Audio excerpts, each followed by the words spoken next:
Good morning, everyone. Welcome to Catalyst Energies. My name is Dee. Thank you for joining me. I'm so grateful that you're here. Oh, this is so weird. Welcome to the Daily Medicine Transmission for May 18th, 2021, Building Our World on Truth. What's interesting about this, before I get into my usual introductory spiel, is that the thumbnail and the title of this transmission is absolutely Building Our World on Our Truth. But when I typed it into the setup for streaming on YouTube, I typed in building our worth on our truth. And as much as that is technically a mistake and was unintended, wow, talk about I don't want to call it a Freudian slip because it's really not. But, you know, when your intuition and your higher self gets involved and makes these little mistakes for you.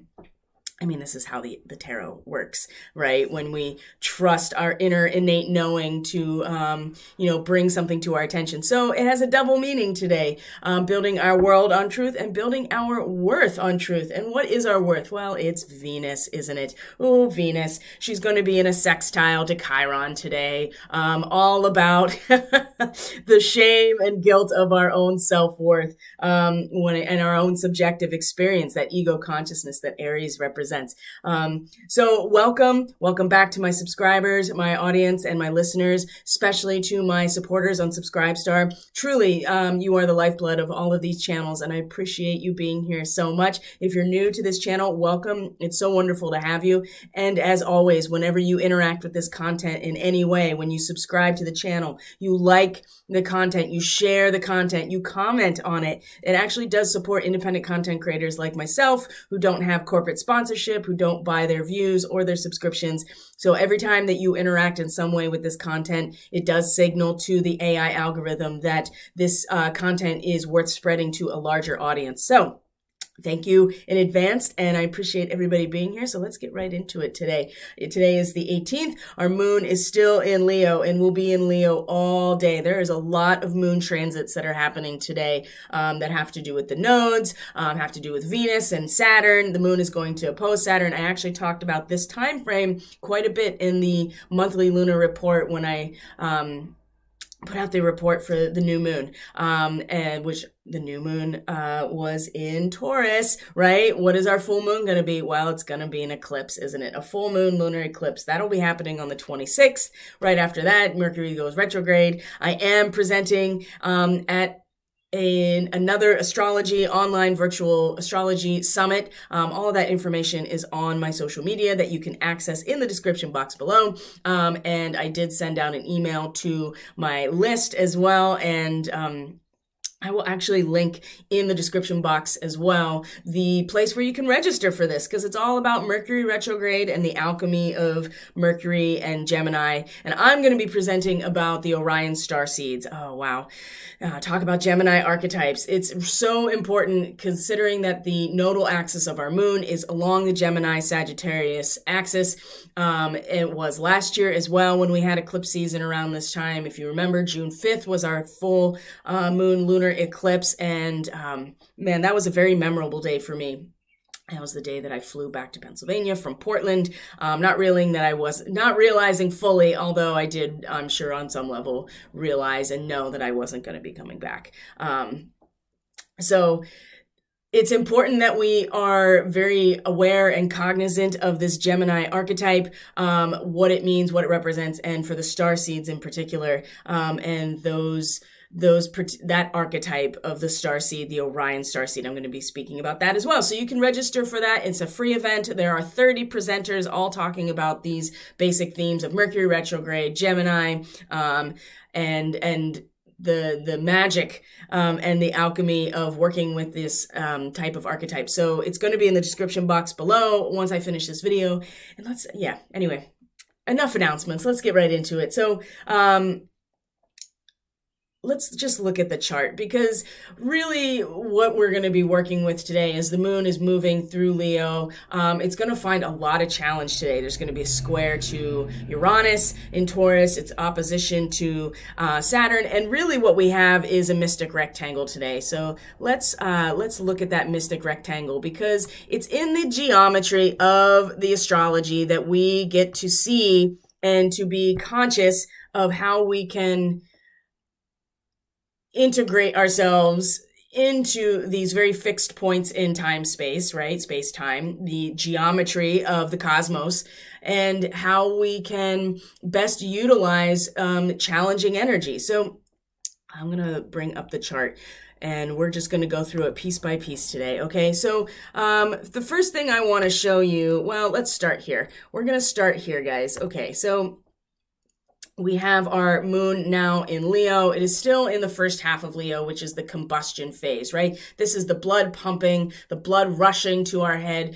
This is the, the combustion moment is all of the fusion, right? It is the Kundalini releasing from our sacral chakra and moving through the body. And when we get to the second half of Leo, which is going to happen today, especially when the moon comes into a sextile with Mercury. By the way, let's backtrack here for 2 hot seconds. Mercury today, right now, 19 to 20 degrees Gemini. This is the degree of the solar eclipse. The next new moon solar eclipse will be at 20 degrees Gemini. Mercury is sitting here today. So pay attention to the realm. Speaking of Gemini, speaking of the realm of the mind and the magician, we saw the magician yesterday in the intuitive message as part of yesterday's transmission. This is working with the logos and the potential for manifestation that comes from a pure idea and the ability to work with all of the elements in order to manifest that.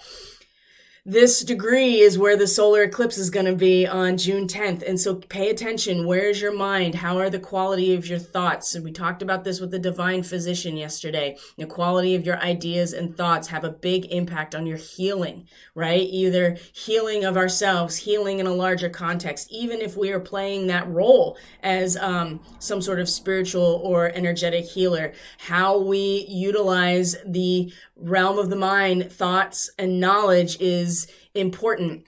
And so this degree, actually, I didn't actually consider talking about this, but now we're here. So this degree of Gemini, where the solar eclipse is going to be, what does that mean? The moon and the sun come into a conjunction, but because it's on the nodal axis, the moon will be blocking the sun. It won't be a total solar eclipse, but the path of totality actually is going to be over the North Pole. It's going to start in Canada and go over the North Pole and end in Russia. I think that's very interesting.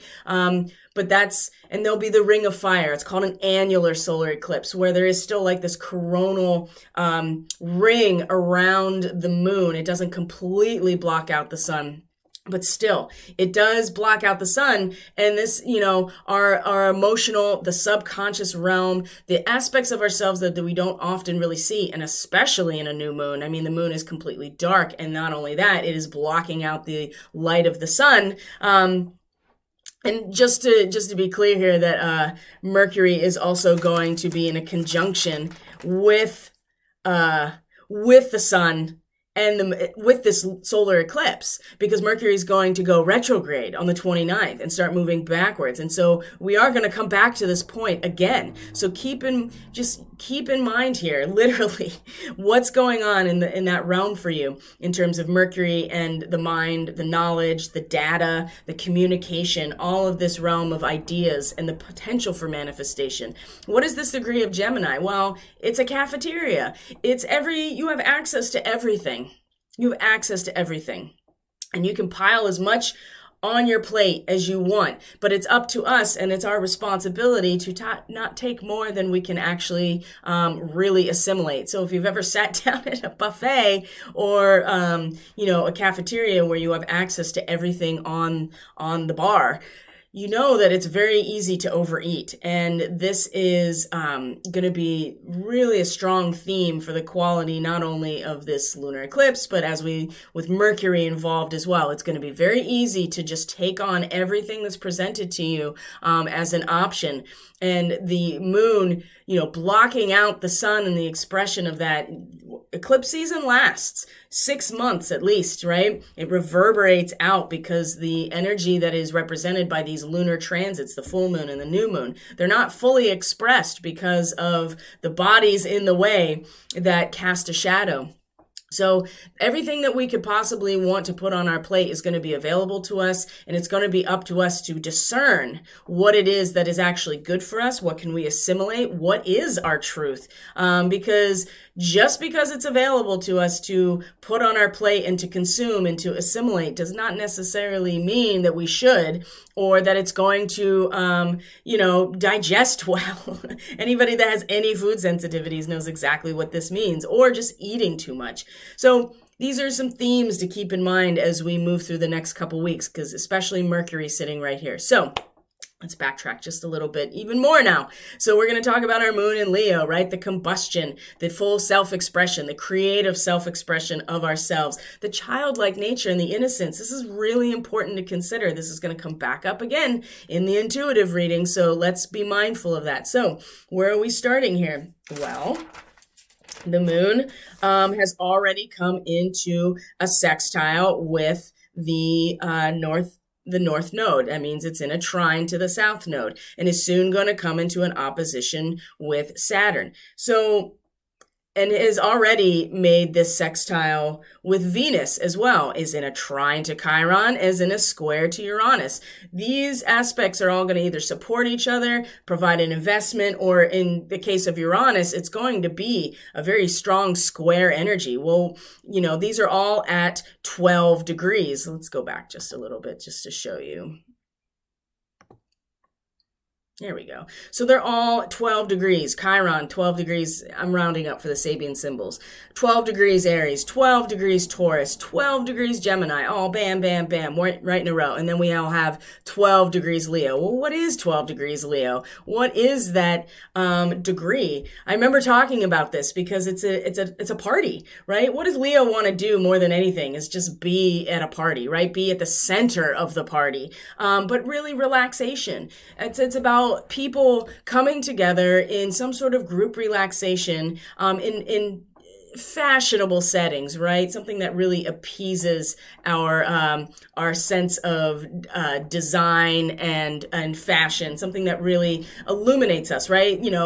Like lanterns and nice lights and stuff, which is a very Taurus thing, by the way, like creating that ambiance, right? Something that it has a nice ambiance, a fashionable ambiance. So this is about getting into this relaxation phase as an escape from our routine, right? Leo is about just being our full selves. And when do we get to do that? Is when we're relaxing, when we're congregating with people, when we're at a party, when we've left behind all of this work. So this degree of the moon today is making all of these connections to Venus that is in just passing the North Node, and Aldebaran is now ready to actually let go of the past, release the past, liberate ourselves from the residual past. It's not here anymore.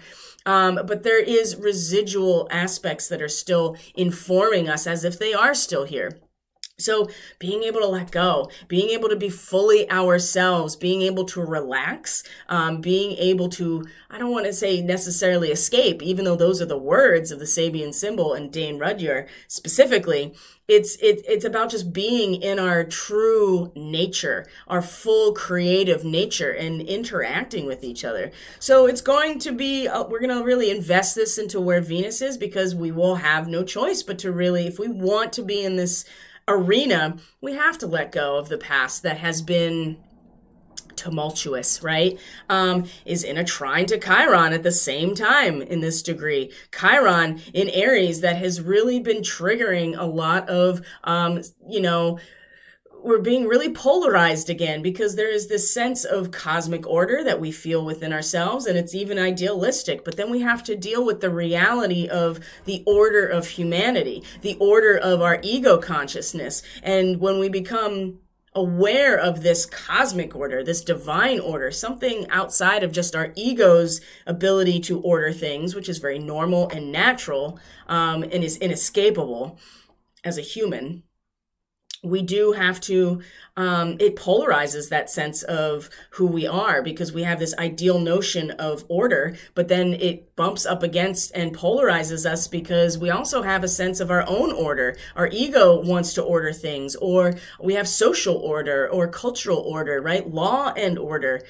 So again, this trine to Chiron, a trine is not necessarily a benefic aspect. It just means that it's really supporting each other. So you take the moon and Chiron out of the equation for a minute, and you have Aries and Leo, which are both transformative. They're both action oriented. They're both fire energy, creation, transformation. We have this part of Leo that's about relaxing and being in our full, very innocent nature to a certain extent, surrounded by fashionable settings, right? The fancy lanterns and the glow lights and the really nice, all of the ambience of a party. To escape what we've just been doing over and over. Now, so this is certainly going to, this trine here to Aries is, with the moon and then Chiron involved. This is a moment here where we can really, there's so much healing, and there's a certain amount of letting go of this polarization today that can give us kind of this escapism to a certain extent, because we consistently are being triggered by this polarization of, divine order versus human order that is embedded in the Aries archetype. All of the duality is embedded in the seed, right? That is, the seed encapsulates all of the potential of growth, which is based on a dualistic nature in this universe, right? So this moon today is giving us this moment to just take a step back, and I'm looking forward to showing you the intuitive message, because it brings back around this need to really connect to that part of ourselves that is innocent, that is childlike. And we talked about this yesterday, the garden, right? The 5 of Roses, where we can draw our power from is this innocence and this sense of exploration and containment with the moon in Cancer. Now we're in full-on moon in Leo, so we're really wanting to just we're feeling it. We're feeling that lion regal nature. So the issue that I'm seeing here is the moon is then going to square Uranus at the same time. And this is where we're going to really feel the struggle, and I think the tension with wanting to relax and engage in this very, in this party, in these really ambient settings, right? Congregating and relaxing and just being ourselves. The square to Uranus, which is the ego consciousness is starting to become aware of what we can have, right? What we can acquire for ourselves. And Uranus, because of the nature of Uranus, it's consistently triggering awakenings, consistently and very rapidly shifting our material reality so that we are aware of what it is we could have. And so again, there's that square. We're going to feel those cross purposes where there's one part of us, that collective third eye part of us that's yes, we see everything that we can have, that we can be involved in developing or acquiring, right? Taurus in the second house is what is at our disposal to use, the objective reality, the material world. We're starting to see what we can have here. And Uranus is yes, this is the pathway of the collective awakening. This is the trigger for your transformation. And then the cross purposes with the moon and Leo, that's just I just want to be though. I just want to be myself. So these fixed squares, especially Taurus and Leo, these fixed squares can be really challenging today. And as we're going to see in the intuitive message that came through, this is not necessarily going to be received well by everybody, right? This is going to be a very painful but necessary realization on a spiritual and emotional level. So there's our moon in making this trifecta here of Aries, Taurus, and Venus in Gemini, okay? And then Venus actually makes a direct sextile to Chiron. So again, Venus is, it's very palpable, and it's very much what we are attracting and valuing, which is letting go of the past. We have to let go of the past in order to step into the future. And even the ghosts of the past, they may be residual psychic energy, but we have to, or stuff that happened in the past, we have to let it go so we can move forward if we want to move forward. And again, this can be an investment into this really polarized and vulnerable place that we're all feeling with Chiron. That's just like, well, when I recognize this ideal cosmic order, it immediately makes me realize how much on an ego basis that, that there's a difference there. And so again, letting go, liberating ourselves from the residue of the past and in our relationships and our very palpable material world, right? What we engage with in our five senses, this we can invest into where Chiron is and find some measure of healing here on a personal level that we're all going through, okay? So that's happening as well. Now, the big thing that I want to point out, let's make sure that we're all looking at this properly. Yes, okay. Here's our mystic rectangle today, right? We have two oppositions. The moon and Saturn are in an opposition. Oh, Leo moon is, I feel so much like it's all about me. And Saturn's like, yeah, that's great, but I'm telling you, it's all about us. And of course, the nodes, right? The nodal axis of the moon being always in opposition. So you have these two cross purposes, these two oppositions crossing each other. And then you have the rectangle, this trines and the sextiles that show us where we can release this tension, okay? Because that's very tense right here. This opposition between Saturn and a moon in Leo, where we individually in our hearts are ready with this yearning to actualize ourselves, and in the opposition to Saturn, which is, depending on how you're looking at and working with Saturn, it's, either way you look at it, this is a penetration through our obstacles, our delays, getting to the other side of that tunnel, because we are able to apply our humanity from a upgraded position, right? Aquarius, right? The water bearer, the star card, the cosmic coherence. And Saturn is the co-ruler of Aquarius. So either way you look at it, you can either look at Saturn as like the Saturnian focus of the Capricorn energy in terms of, a worship of materialism, right? And a movement into transhumanism. You can look at it that way, or you can look at it in a sense where, Saturn is the Lord of time, and it's all, nothing can stop it, right? Nothing can stop what's coming. We already know Saturn and Pluto came together in that conjunction last January. This process has been unfolding, and nothing's going to stop it. So either way you look at it, we are evolving. It just depends on which timeline you're picking, organic or not.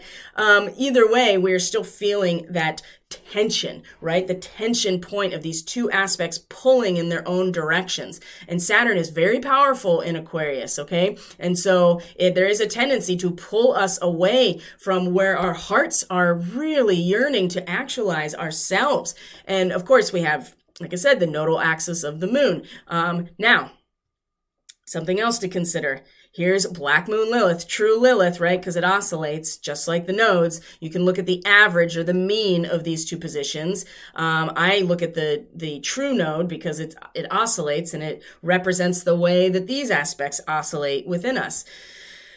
Now, Black Moon Lilith, you can see it right here. Black Moon Lilith and the North Node in a conjunction today. Lilith, right? The dark feminine, that deep part of ourselves that is about self-preservation of the feminine, of the instinct, right? The drive to preserve our own autonomy from that dark feminine place. And if it's unresolved, if we are unaware of it, and we tend to put this aspect in the shadows, right? It is something that we don't want to acknowledge because it is dark. It goes back to our animal nature. And so Leo really does connect to this place more than you think, because the solar combustion that Leo represents, the creative expression, does come again from this animal nature, right? This drive and this passion to be ourselves and then to create life from this place. And Black Moon Lilith is about preserving all of the feminine and the feminine archetype aspects that allow for that in the first place. It's just that we don't acknowledge it because it's so deep, right? It's deeper than even our own subconscious. It's something that we can all connect to as beings on this planet and as the children of divine source can connect here, but we have to be, just like everything else, it has this polarity. And if we're unaware, if we're not rooted into this and aware of it and conscious of it, then it kind of takes control of us. So Lilith in a conjunction with the North Node pulling us into the new lands, right? Newly open lands provide the pioneer with new opportunities. There is not only is not only is the head of the dragon already its own like really obsessive quality that's pulling us in this direction. Now we have Black Moon Lilith that is like even deeper, a place we don't even know exists within us that is also, and this is really, I talked about this in the astrology report, that this will allow us, if we see it for what it is, this can allow us to, or this can be like a compass for our intuition, our deep intuition, pulling us in this direction, this new opportunity, right? So when we work with this mystic rectangle, we're working with all of the sextiles specifically and the trines. We can see where things are trined that will help release this tension, right? Because South Node, for all of the momentum it pushes us forward, our karmic mastery collectively in Sagittarius, for all of that, it's not where we're headed, and it's about the alchemy, right? The dissolving of everything and creating something new. When you're not there, this is not the direction we're headed right now at this time and place. We are in this direction of Gemini, which is not dissolving and bringing back into a new form. It's about acknowledging the polarity and the Lover's card, right? These are distinct, separate positions, although exactly the same, except mirrored. So being able to master this energy, we have Lilith here today that will allow us to, if we follow our intuition, right? If we really get to the core of who we are and we so much deeper than our own subconscious, something that is ancestral, something that's directly connected to the planet, we can be directed, right? It will pull us into this new territory. And Venus is also so close to this point in terms of Aldebaran and just the degree of Gemini. It's about letting go of the past, right? Moving into a new position. So the moon is in a sextile to this position as well. And it was also exact at this point, not that long ago. And so this is the point that I want to bring up that I think is really important and really sets the tone for all of this. Because this Sabian symbol, where the moon is when it comes to a sextile, right? It's going to sextile both Lilith and the North Node of the moon, her own North Node. The Sabian symbol is children on a swing that's like a rope swing or a swing that's tied to a tree, a huge oak tree. And the image for this transmission is this massive oak tree on my property that I've been going out and kind of communing with because it's huge. And you'll see that it's just so massively tall. And I have a lot of these tree guardians that surround my property. The idea that as a new consciousness, right? Self-actualization, a yearning to self-actualize, that the moon is in an opposition to Saturn with. Right before that, it's the idea that this oak tree, this ancient tradition, this very strongly rooted representative of past incarnations, right? This tree has seen so much, and this massive oak tree as a symbol is ancient and it's wise, and it's so rooted. And each individual consciousness, like a child, is able to swing freely on the branches of this very strong tradition, ancient tradition, something that is so deep and embedded in the earth that, you could pile a bunch of kids on a rope swing and it's probably not going to have an impact. This is the degree. If we can embody this each individually and within our emotional and feeling-based landscape with the moon, investing that into where we are going, this newly open land. This is about trusting and hanging our own individual expression on something substantial. Which is truth, right? The truth of our existence, the truth of our divine nature, of being directly connected to source through nature, right? That is the Pleiadian way. Which the sun is still in conjunction with the Pleiades, so don't forget that, is now past Algol. So that's that part of the experience is now moved past, and we are integrating it, as we talked about. But this is really where the crux of it, for as far as my transmissions that I receive and now giving to you through my own channel, right? This is the big one. This connection here to be on, swinging, and there will be wild swinging. That's the other thing, is that as much as it swings, right? We're swinging up and back and all, if you have a tire swing, if you ever had a tire swing, it goes all over the place. We are going to be swinging, and there's a lot of energy in today's in an intuitive message that has a lot to do with like I said, it's not going to be well received by many people. And this is where, when the Kundalini is activated and we do not have something to hang this onto, this deep tradition, this guru, and I'm not talking about a person. A guru is just some aspect that awaken, in the face of we awaken, right? The face of God is in the guru. It's not necessarily a person anymore. At one point that was the case, but that's not the case anymore. When the Kundalini activates, though, and we don't have this deep foundational tradition, this huge oak tree, for instance, we become like chickens with our heads cut off. And that is absolutely where we're looking here when we get to the point here. Let's move here,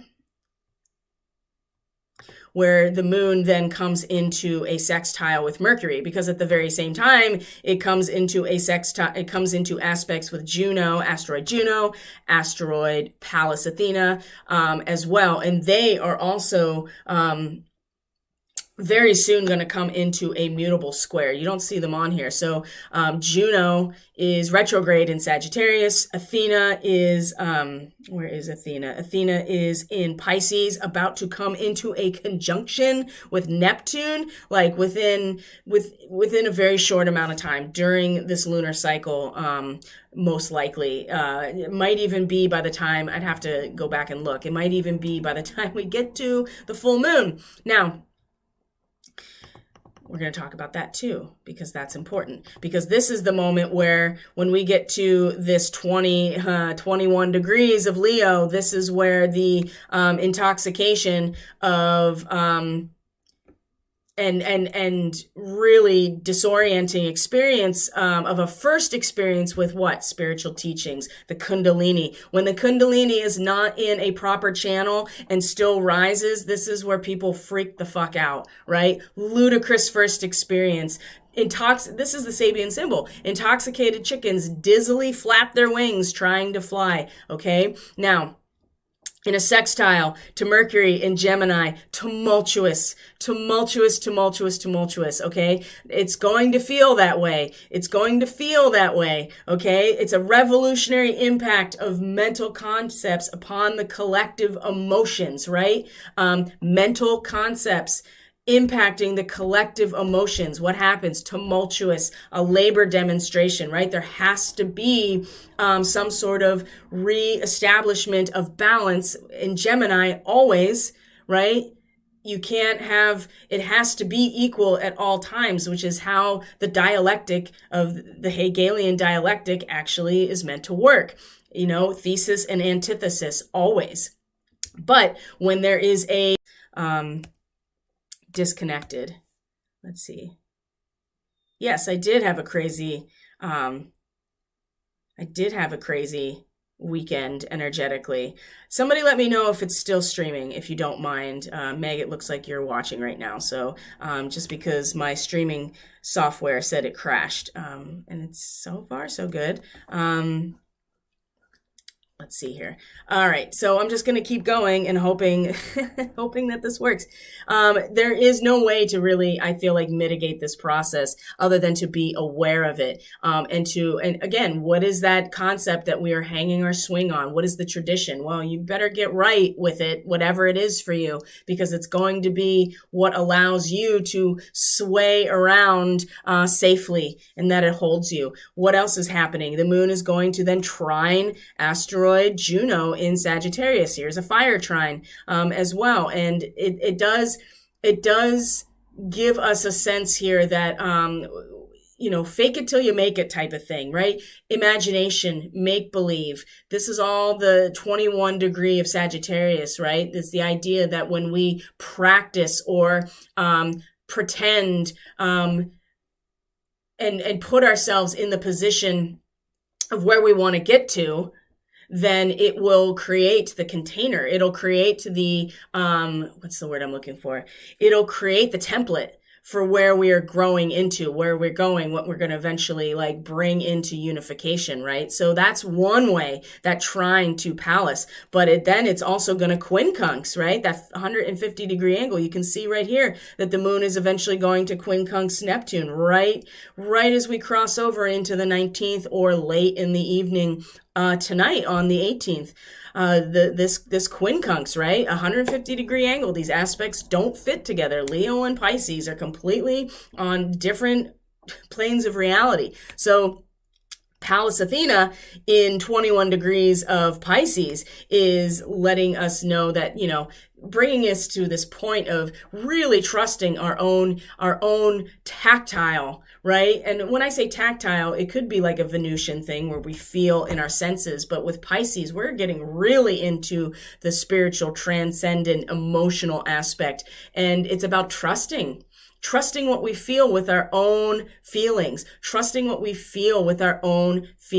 and being able to identify that there's something that's coming out of all of this, right? The cycle comes to an end in Pisces, and we have a sense as a child, right? A child petting this soft little lamb, right? There's hope right here. There's a tactile sensation that all is right with the world. And this is where Pallas Athena, the goddess of strategy, of wisdom, is giving us insight on how to strategically move through this time, especially when it comes to meets Neptune in Pisces. So these two things are not going to fit together with the moon, right? That we have to trust, that we have this tactile sensation of innocence and good in the world that is part of the Pisces archetype as well. And the moon, again, the ludicrous first experience with spiritual teachings, right? What happens when the Kundalini activates fully? Oh boy. It's going to force us to adjust ourselves. It just will. And then the moon is going to come out of this and then quincunx Neptune very late tonight into tomorrow morning. And it's going to be the same thing, except it's going to move to the next degree. And the next degree of Leo, 23 degrees Leo. Let's just look at it. I'll talk more about it tomorrow, but let's just look at it. Oh yeah, the audacity and perseverance required to control and play with powerful energies. Wow. Yeah, we got to be careful, don't we? We have to be very sure of where we are hanging our swing on when it comes to Neptune, because we are giving of ourselves completely. And so if we're gonna, ride that, we're gonna ride that horse bareback, like some sort of badass, we better be sure we are hanging our swing on the right tree and it's not gonna break, because Neptune requires everybody to dissolve everything. down to its most constituent parts. So that's the astrology. Wow, that was pretty, yeah, there we go. It's working. That was pretty consistently big. Oh boy, hold on one second. I got the sun just shining right in my face. Okay, guys. So let's look at the reading here today and give a whole nother layer to all of this. Usually what ends up happening is that these readings tend to, I do them before I, really dig into the astrology. And it tends to just show us where, it's a snapshot, really. So here we have our 10 of discs. Again, I mean, this card just won't quit, will it? Just keeps coming and coming and coming, which really signifies a very significant cycle that wants to end and is going to end. No doubt is going to end. Sorry, guys, I'm trying to get it formatted correctly. And I appreciate your patience with this. There we go. Hopefully that'll work. There we go. Here we go. So that 10 of discs, right? Wealth. This is the completion of the cycle. Mercury and Virgo. We see the Kabbalah, right? The tree of life that is shown here. And, wealth. This is the ending of a cycle, a completion of a very material cycle. And when we're talking about Virgo, we're talking about the cycle of us accumulating all of the training and discipline in order to be purified, right? A purification of the self in order to show up in our highest potential to be service to others, right? That's what the Virgo archetype represents. So the causal factor coming in here as a reversal, this keeps switching constantly. This is a really good, this really represents the polarity back and forth that we've been experiencing. And boy, oh boy, we see the Two of Scrolls here at the energetic root, right? What is that? The two worlds. It's going to become really, really obvious in some ways to us, this back and forth, back and forth. And Mercury does rule Virgo, and Mercury rules this card. So reversed, I mean, greedy and lazy. You want more and more and more. You're not accepting that the cycle has completed and it's time to to plant a new seed, or complete the work, right? There's this causal factor here where there's going to be a lot, I feel like, of some serious resistance to the completion of the work and the ending of a very material cycle of individual development of ourselves, our vessel, right? Because it's really Virgo is about creating the vessel to hold that energy. So greedy and lazy, poverty of feelings can be one way to think about this. Dullness of mind, right? Because you're so focused on the accumulation of wealth and resources that you don't really connect back into your emotions or your mental realm at all. But this really feels to me, as we're moving through this as a causal factor, is that the cycle is completing, whether we like it or not, and there's resistance to it. There's resistance to this cycle coming back around as our causal factor. And we've seen this card come up almost every day now for the past week in some way, shape, or form, either upright or reverse. So this is a really important concept to consider. And when the moon comes into Virgo, which is going to be tomorrow, boy, oh boy, this is where we're really going to get emotionally tested, and our feelings, our emotional landscape, the subconscious, the personal experience that moon represents.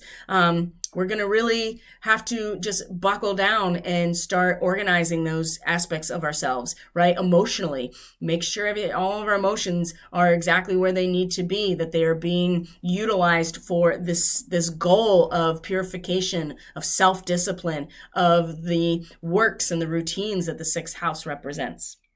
Okay, so here's our causal factor. That's a lot of resistance, isn't it? Two of Wands. Dominion, Mars in Aries. Surely we've been thinking about this too. And of course, Mars is in its fall position in Cancer, which is really about certain amount of healing, protection of where Mars feels like it belongs. But this energy, the Two of Wands, right? This is dominion, power of the energy that is born, right? The Ace of Wands, for instance, is given a direction. It's given a goal. there's cross purposes, but there's something in the middle here that we're working towards. This can be strong, but it also can be reckless. Courage, determination, and a will to conquer. Now you look at this, it's facing where we've been.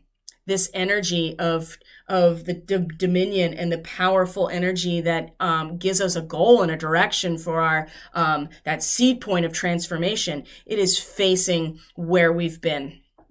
Okay. There's a lot of fire with this moon in Leo today, but it is facing so many challenges and also, getting a lot of traction from Aries and Sagittarius in different positions. But really, it seems to be focused here on what we have accumulated, what we've not accumulated, trying to keep this cycle from really turning over, putting all of our transformation and creative energy into accumulating more rather than letting the cycle end. This feels very strong right now. So this is the heart. This is the heart of the matter, right? This is the axis of what is happening out there and what is happening within each of us. So what is happening within each of us? Now, I think, at the subconscious level, maybe we're not fully aware of it. Some people are and work with that actively, but this is where we are drawing our power from.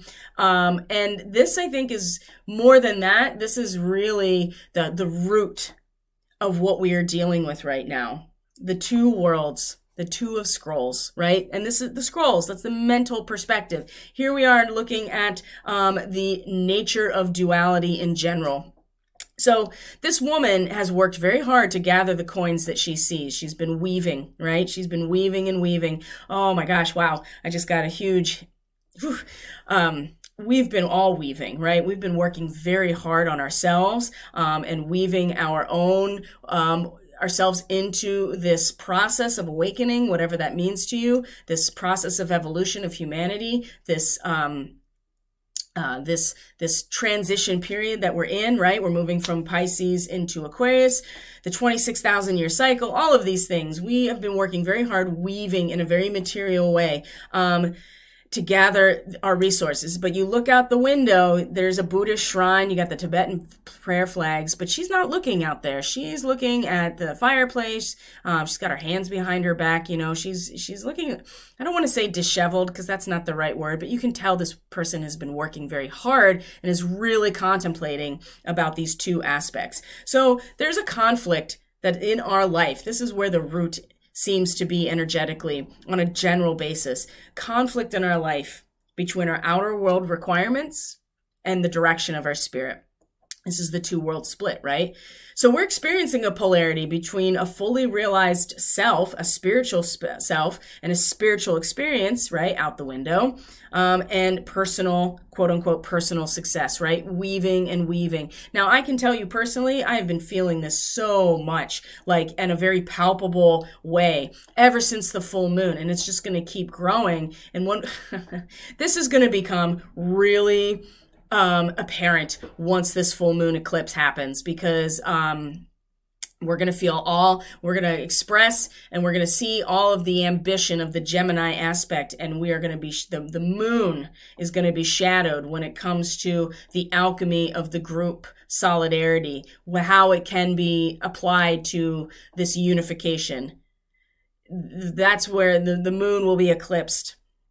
And it's going to be by our own planet. We're going to cast the shadow on the moon. And so this is going to be really strong, okay? And we're experiencing this polarity. This is at the root of us, right? Energetically, in our subconscious, perhaps, hasn't fully realized itself. So there's going to be this push-pull if there isn't already, and there will continue to be so until we bring these aspects together. Now, this is going to be really hard because we are not working with unification energy when it comes to the nodal axis of the moon, our karmic direction. It's in these two worlds and learning to see them as one and the same, except in opposition, not dissolving them down into a new thing. This is so important to realize. This is why this upcoming astrology summit is also really important to engage with. So it's important that we replace our worry with trust. And that, again, there's the Pallas Athena in Pisces, right? The innocent, tactile sensation of hope and goodness in the world, and trusting it, not even being impacted by any negativity quite yet. This is where we are rooted right now. And as it moves up through us in the heart of the matter, which is this strong, creative, transformative, dominating energy of the Two of Wands, really being still directed at this material cycle that is now ending and that we are resisting, we get to this point of the Seven of Keys, the Ascent. Here's the Ascent. So we are aware, and our conscious attention, and really the contribution that we're all making collectively by focusing here on this ascent is about the reaching the top, right? Reaching the top, the ascension, in a very material way. We have to apply material aspects, equipment, and hard work, and knowing our goals, right? That's the other thing. What are our goals? Well, the Two of Wands does give us a sense that there is a goal to work towards when it comes to creation and transformation, right? There is a goal to work towards, but it's still working towards something that really needs to be released. We talked about this. Okay. Venus, in Gemini, right? And the North Node in Gemini, Black Moon Lilith in Gemini, right? Having that sextile to the moon. It is about leaving behind the past so we can move into the next stage, into the future. We have to let go. And so but we're not really letting go when this is reversed. Now, we can look at all of this as an internalized experience with these reversals. And considering nothing else is reversed except the birth card, which is really about the labor pains of all of this,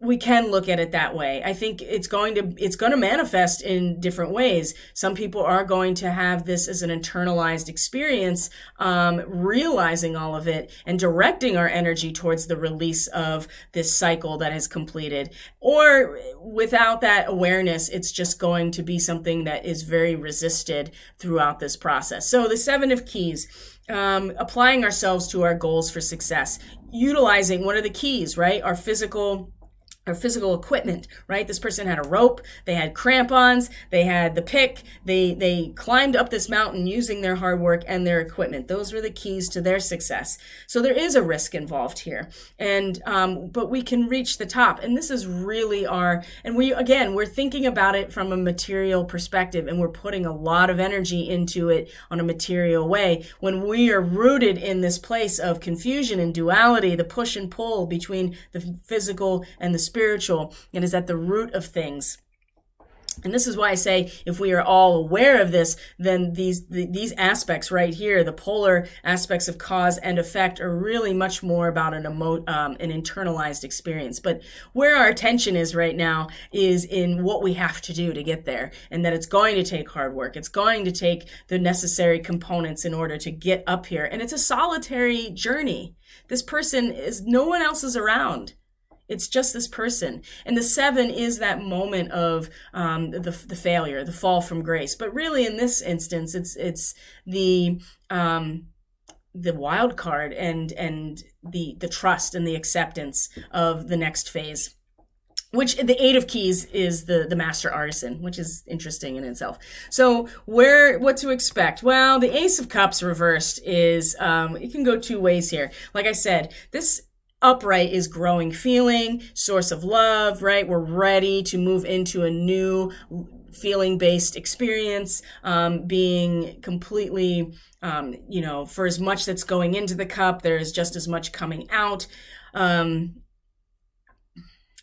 So when it's reversed, we can be having this internalized experience of it, something within us where we're feeling a new growing feeling and a source of a new love within us. Now, reversed in a sense where we're not aware of this, or we're, the impact of all of these things is outside of a very conscious intention to work with this energies, it's going to be so irrational. It's going to be very painful, lonely. People will get hysterical, very painful emotional reorientation. Okay. There will be something new, but it will be something not very accepted. Oh boy. It's going to be very painful. Okay. Just like the birth process is painful. So let's get into that guidance actually, because there's a lot here. So when it comes to that two of scrolls here, those two world splits, the Three of Roses. Remember what a three is? A three is let's go right. No, that won't work. A three is the synthesis and harmony, right? Emotional synthesis and harmony, the abundance of everything around us and how we're supported emotionally. This is a child, right? Innocent. This is so important. The innocence, right? Before we are shaped and molded by all of the Capricornian aspects, right? Or even the Cancerian aspects of the family, right? This is just learning to be ourselves in our natural environment, and then we are able to access those energies that aren't necessarily apparent and available to us once we get older and we are trained out of seeing them. But this is really about getting into that childlike nature of ourselves, the innocence, so that we can engage with these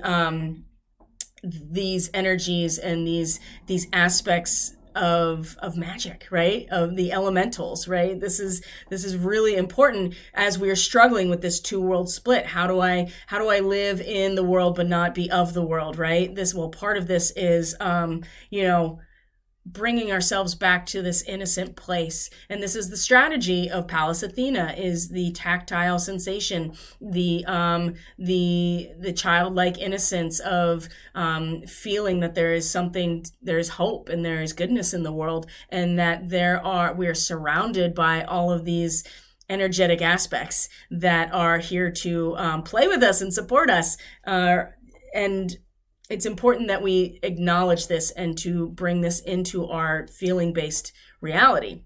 Now, the mouse came out again, okay? Let's be mindful here, okay? Pay attention to the body language, to our contracts, to our agreements.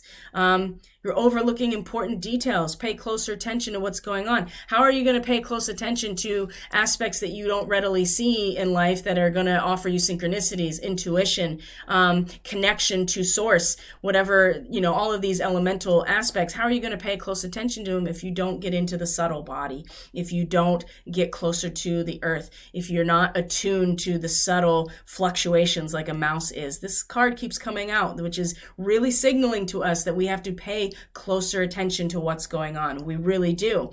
And part of that is allowing ourselves the feeling-based experience of being innocent. Not how do I say this? Naive. Innocent. Those are different things. I think. And willfully ignorant is a different thing entirely. And then, or getting caught up in this duality and not seeing it for what it is, which is the same, the mirror image of the same thing.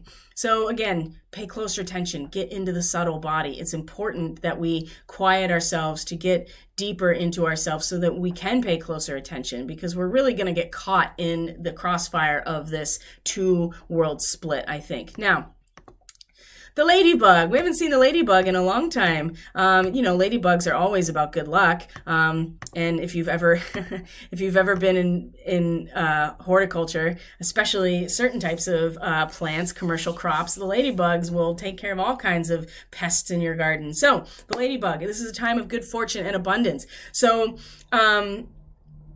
it's going to take some work, right? The ascent takes work, hard work, determination, the right equipment, right? The right mindset that we can do it. And so the ladybug coming through, the animal messages are so pure because animals don't have karma. so that they come through as pure messages from the divine, and that's why they are guides, right? And especially in more earth-based shamanic practices, they are not meant to be worshipped. They are guides, and thoughts will start manifesting very quickly here. And so again, it's important to go back to this mouse as well. Be observant, be careful. Know that if you focus on lack, you're going to get it. And we really do need to keep our attention focused on this goal here of getting to the top, whatever that means for us. And gratitude. Be willing to receive all the good things in your life. And that means that you have to practice gratitude and express thankfulness for things as if they already exist. You can't receive the good things in your life. You can't receive abundance that is available to you until you exist as if they're already here. That is the real law of attraction. And so this is really signaling to us there's so much here, there's so much abundance, and so we have to express gratitude as if it already exists. And it does exist. Everything exists all the time.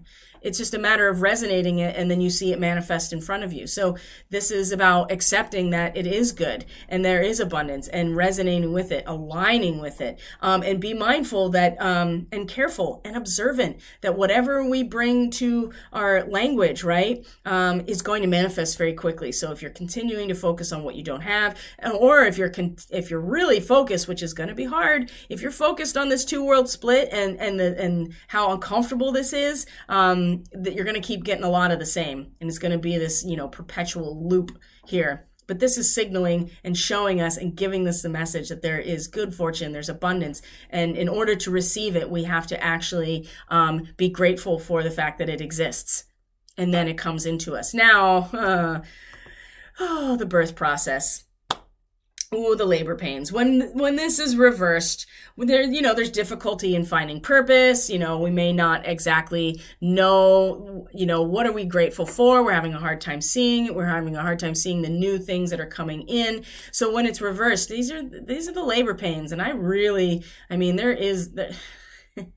there's a lot of labor pains, I feel like, that's going through this process. And like I said, there's a lot of resistance potentially to what is being let go of and what is coming in. You see a 10 and then an ace on the other side, and a 2 and a 2 in the middle, right? And in this axis, 2 and 2 and 3 and 4. There's a lot of new energy that is building and is structural, but there's going to take, again, the labor pains. This is part of the ascent, right? You have to actually put the work in. You have to accept that it's going to be painful, arduous, at times really,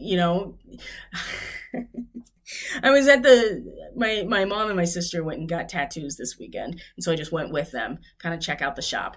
And the artist, she was talking, everybody was kind of talking about their, birthing experiences. And she was talking about how the duality of the moment, right? Where you exist in this really, this state of almost bliss, right? And some people have talked about coming out of their body. It's very transcendent. And in the same breath, you turn into a demon, right? Because you're just like, Rah. And she was talking about how she was like in this position, and she like got into a very natural position, right? Where she was like on her hands and knees and like squatting. And I don't know if it was the doctor or the nurse or the midwife was just like, that's really normal. It's very natural to get in that position. And she was like, I just said in this demon voice, I was like, there's nothing natural about this, right? The whole point of that story, other than it was really funny, is that there's the duality again. The pains, the labor pains of bringing something new into the world are part of the process, and we are feeling that, and we're really plugging into that energetically, and it's really about what we do with it that's going to count and is going to make an impact. If this is an internal growth of a new love, a source of love, or if it's something that we are resisting, is going to be a very painful realization. So either way you look at it, I see a lot of pain and a lot of, especially with this mystic rectangle today, and just trust that we're being taken in the direction of new potential, and it might be uncomfortable, and some people it's going to be very painful on an emotional level, but it is what it is, and this is the process that we are all going through. So I am going to leave it at that, my friends. Thank you so much for being here. Thank you for everything that you do. I appreciate each and every one of you so much. If you're interested in a reading or energy work of any kind, you can access the website through the description box below. Also, social media through Facebook and Telegram. Okay.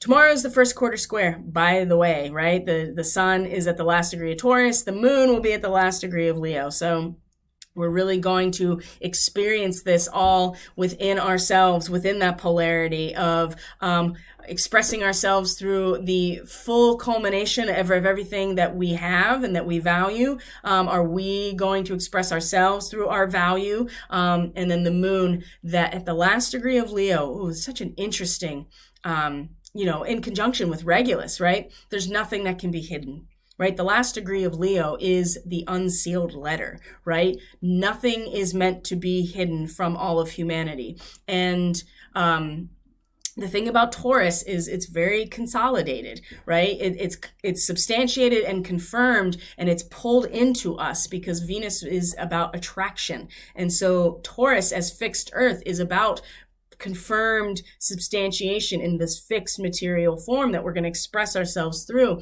And the square, that crisis in action, what are we going to do? Because how we're going to feel is that we want to give everything. We want to fully give ourselves over to service to others. And we're going to have to see what this really comes out as. So I love you guys. Thank you for being here. I truly, truly appreciate each and every one of you, and I'll see you tomorrow for the daily. Bye.